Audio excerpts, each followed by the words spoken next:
بسم اللہ الرحمن الرحیم۔ السلام علیکم محترم ناظرین۔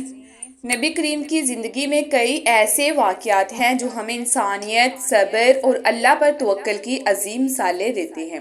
ان میں سے ایک واقعہ وہ ہے جب نبی کریم کو بھوک کی شدت کا سامنا کرنا پڑا۔ یہ واقعہ ہمیں یہ سمجھنے میں مدد دیتا ہے کہ اللہ کے نبی بھی ان مشکلات سے گزرے جو ایک عام انسان کو پیش آ سکتی ہیں، اور کس طرح وہ ان حالات میں صبر و شکر کا مظاہرہ کرتے تھے۔ ایک دفعہ نبی کریم صلی اللہ علیہ وآلہ وسلم آپ کے صحابہ شدید بھوک سے دوچار تھے۔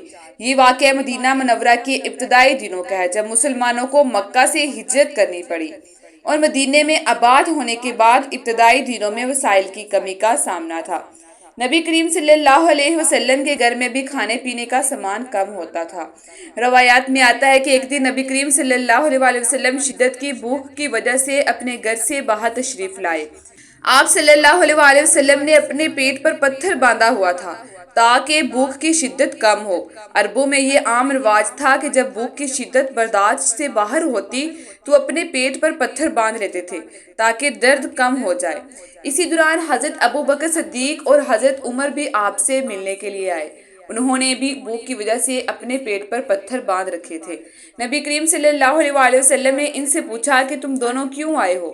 تو انہوں نے عرض کیا، یا رسول اللہ، بھوک کی شدت کی وجہ سے ہم آپ کے پاس آئے ہیں۔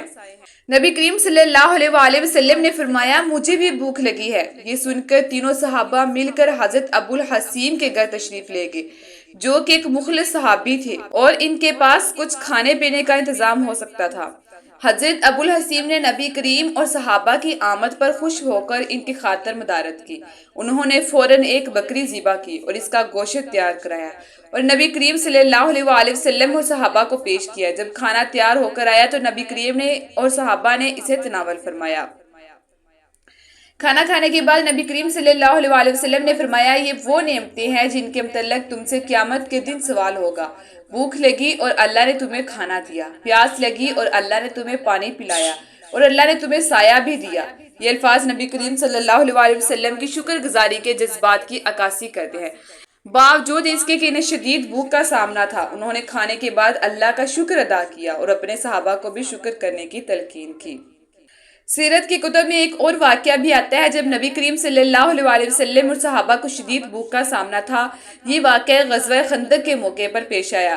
کفار مکہ نے مدینے پر حملہ کرنے کے لیے ایک بڑی فوج تیار کی اور مدینے کے ارد گرد خندق کھودنے کا مشورہ دیا تاکہ دشمن کے حملے سے بچا جا سکے۔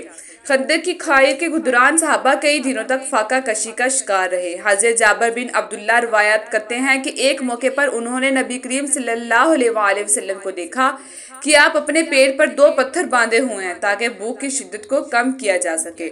حضرت جابر فوراً گھر گئے اور اپنی بیوی سے کہا کہ ہمارے پاس کچھ کھانے کے لیے ہے۔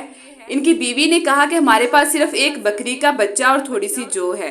حضرت جابر نے نبی کریم صلی اللہ علیہ وسلم کو کھانے کی دعوت دی۔ جب نبی کریم صلی اللہ علیہ وسلم تشریف لائے تو آپ نے تمام صحابہ کو بھی بلایا اور اللہ کے حکم سے تھوڑا سا کھانا تمام صحابہ کے لیے کافی ہو گیا۔ نبی کریم کے ان واقعات سے ہمیں بہت سے اہم سبق ملتے ہیں۔ نبی کریم نے ہر حال میں صبر کا مظاہرہ کیا اور دوسروں کو بھی صبر کی تلقین کی۔ شکر گزاری، آپ نے ہمیشہ اللہ کی نعمتوں پر شکر ادا کیا، چاہے حالات کتنے ہی مشکل کیوں نہ ہوں۔ قناعت، نبی کریم نے بھی کبھی دنیاوی مال و دولت کی خواہش نہیں کی، بلکہ آپ کی زندگی قناعت اور سادگی کی بہترین مثال تھی۔ اللہ پر توکل، نبی کریم نے ہر حال میں اللہ پر توکل کیا اور یہ یقین رکھا کہ اللہ ہی ہر حال میں بندوں کی مدد فرماتا ہے۔ یہ واقعات ہمیں نبی کریم کی زندگی کا وہ پہلو دکھاتے ہیں جو عام انسانوں کے لیے عملی نمونہ ہے کہ وہ مشکلات میں کیسے صبر اور شکر کے ساتھ اللہ کی طرف رجوع کریں۔